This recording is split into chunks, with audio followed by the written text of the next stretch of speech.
nous allons parler des méthodes pédagogiques. Il existe 5 principales méthodes pédagogiques. La méthode expositive, la méthode démonstrative, la méthode interrogative, la méthode de découverte et la méthode expérientielle. Dans la méthode expositive, c'est ce qui se passait avant dans les amphithéâtres. Le formateur est détenteur du savoir. Il délivre donc des connaissances de façon structurée aux étudiants qui sont assis dans l'amphithéâtre.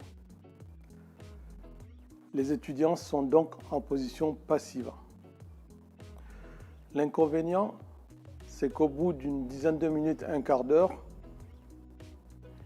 ils peuvent perdre le fil du cours.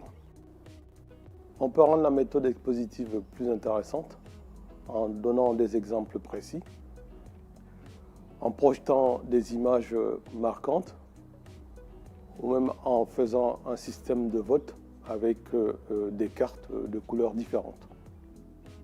La méthode démonstrative, le formateur démontre une action. Par exemple, il peut mettre une personne en position latérale de sécurité.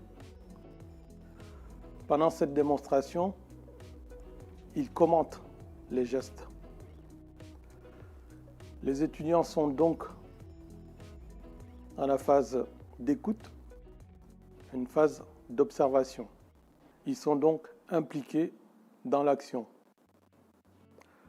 Par la suite, il y a une synthèse faite par le formateur et une répétition du geste par les étudiants.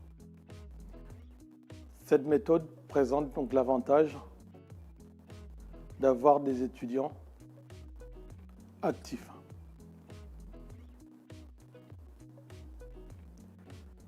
La méthode interrogative, à l'aide d'un questionnement, le formateur apporte des connaissances structurées aux apprenants, tout en faisant appel à leurs connaissances antérieures, en corrigeant les connaissances erronées. Il y a donc une marche à suivre entre le formateur et des étudiants. C'est une méthode qui implique entièrement l'étudiant. La méthode de découverte ou méthode active, le formateur met en situation l'étudiant. L'étudiant découvre par lui-même, il échange avec les autres et le formateur joue le rôle de facilitateur. Nous reviendrons plus en détail sur cette méthode dans une autre vidéo. La méthode expérientielle, l'étudiant construit son savoir en réalisant une expérience.